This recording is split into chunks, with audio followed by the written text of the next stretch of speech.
नमस्कार. झकास रेसिपीमध्ये तुमचे पुन्हा एकदा मनापासून खूप खूप स्वागत. तर आज आपण ढाबा स्टाईल मस्त अशी चमचमीत तोंडाची चव वाढवणारी लसुणी मेथी कशी बनवायची ते पाहणार आहोत. आणि तीच मेथीची भाजी खाऊन कंटाळा आला असेल तर ही मस्त अशी चमचमीत ढाबा स्टाईल लसुणी मेथी नक्की एकदा करून पहा. चपातीसोबत, भाकरीसोबत, नानसोबत, अगदी तुम्ही रोटीसोबत सुद्धा ही भाजी खाऊ शकता. रेसिपी भरपूर टिप्ससहित शेअर केलेली आहे, त्यासाठी रेसिपी पूर्ण बघा. चला तर वेळ न वाया घालवता आपण पटकन रेसिपी बनवायला सुरुवात करूया. तर ढाबा स्टाईल लसुणी मेथी बनवण्यासाठी इथे मी सगळ्यात पहिलं मेथीची भाजी निवडून घेतली. आणि मेथीची भाजी निवडताना इथे मी फक्त मेथीची पानं घेतलेत, देठ अजिबात घेतली नाही. तर मेथीच्या भाजीला मी स्वच्छ धुवून घेतले आणि मेथीच्या भाजीला अजिबात चिरून घेणार नाही. आणि मेथीची भाजी जर चिरून घेतली तर भाजी कडवट होण्याची शक्यता असते, त्यामुळे भाजी निवडूनच घ्या. आता ही भाजी थोड्या वेळासाठी बाजूला ठेवूया.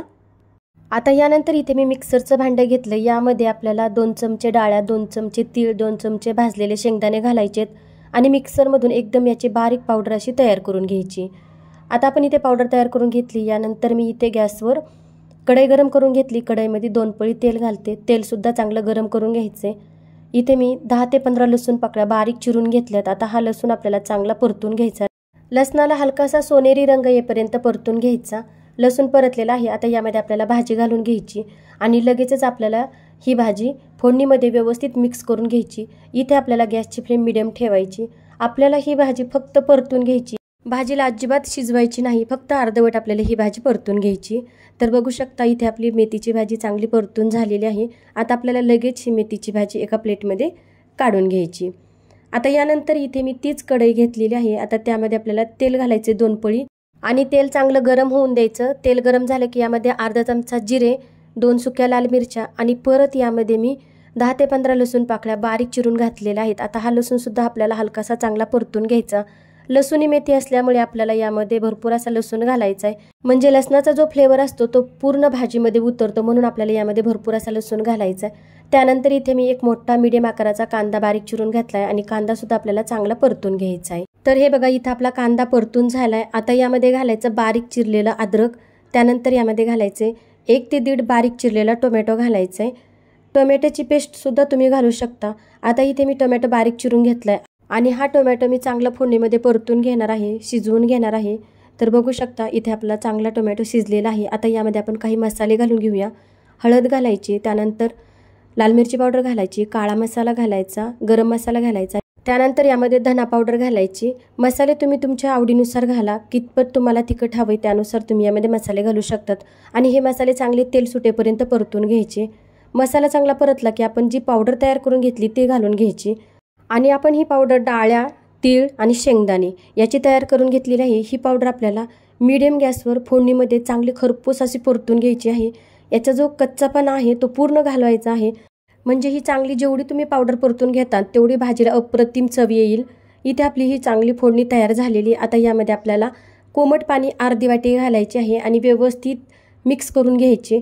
आता मिक्स करून झाल्यानंतर आपल्याला एकदम बारीक गॅस करायचा आणि यावर झाकण ठेवायचे. आणि हा जो मसाला आहे तो पूर्ण आपल्याला तेल सुटेपर्यंत चांगला शिजवून घ्यायचा आहे.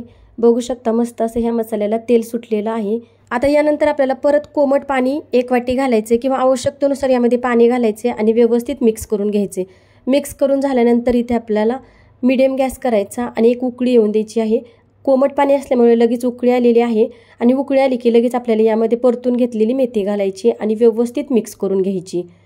व्यवस्थित मिक्स करून झालेली मेथी आता यामध्ये आपल्याला चवीनुसार मीठ घालायचे आणि मीठसुद्धा व्यवस्थित मिक्स करून घ्यायचे. आता मीठ मिक्स करून झालेलं आहे. आता यावर लगेच झाकण ठेवायचं आणि झाकण ठेवून आपल्याला ही मेथीची भाजी किंवा ही लसुणी मेथी आपल्याला 10 ते 15 मिनिट अशीच आपल्याला बारीक गॅसवर शिजवून द्यायची आहे. तर इथे मी 15 मिनिट भाजी शिजवून घेतलेली आहे. बघू शकता भाजीला मस्त अशी तरी आलेली आहे, चमचमीत दिसत आहे. मेथीची भाजी शिजायला जास्त वेळ लागत नाही, पण आपण यामध्ये जी पावडर तयार करून घेतलेली आहे ती शिजणं खूप गरजेचं आहे. आणि बरेच वेळेस काय होतं, आपण लसुणी मेथी बनवतो त्यामध्ये जी पावडर टाकतो आपण शेंगदाणे, डाळ्या आणि तिळाची, ती जर पावडर व्यवस्थित शिजली नाही किंवा ती जर परतली नाही तर त्याची चव जी आहे पितळाशी लागते. त्यामुळे आपल्याला ही शिजवून घेणं सुद्धा तितकीच गरजेचं आहे. म्हणून तुम्हाला म्हणते मेथीच्या भाजीला अजिबात वेळ लागत नाही शिजायला, पण जो आपण त्याला मसाला तयार करतो तो शिजणं खूप गरजेचं आहे, तो परतणं खूप गरजेचं आहे. ही टीप तुम्ही नक्की लक्षात ठेवा. तर बघू शकता लसूणी मेथी इथे आपली तयार झालेली आहे। मस्त अशी चमचमीत आपली ही लसूणी मेथी ढाबा स्टाईल तयार झालेली आहे। तर हे बघा, याच पद्धतीची ढाबा किंवा हॉटेलमध्ये अशीच मिळते ना तुम्हाला सुद्धा लसूणी मेथी, ती आज आपण घरच्या घरी मस्त अशी कमी साहित्यामध्ये कमी वेळेमध्ये चमचमीत ढाबा स्टाईल लसूणी मेथी बनवलेली आहे। तर मंडळी, तुम्हाला आजची ही लसूणी मेथीची रेसिपी कशी वाटली ते कमेंटमध्ये सांगायला विसरू नका। आणि तीच मेथीची भाजी खाऊन कंटाळा आला असेल तुम्हाला तर मस्त अशी चमचमीत ढाबा स्टाईल लसूणी मेथी नक्की एकदा करून पहा। आणि तुम्हाला एक विनंती आहे, तुम्हाला जर माझ्या रेसिपी आवडत असेल तर तुम्ही झकास रेसिपीला सबस्क्राईब करा, शेजारी बेल दिलेली आहे तिच्यावर क्लिक करा, म्हणजे मी जेव्हा व्हिडिओ अपलोड करील रेसिपीचे तेव्हा ते तुमच्यापर्यंत सर्वात अगोदर पोहोचतील। तर पुन्हा भेटूया अशाच एका नवीन रेसिपीमध्ये। रेसिपी बघितल्याबद्दल धन्यवाद आणि तोपर्यंत मस्त खा आणि स्वस्त रहा।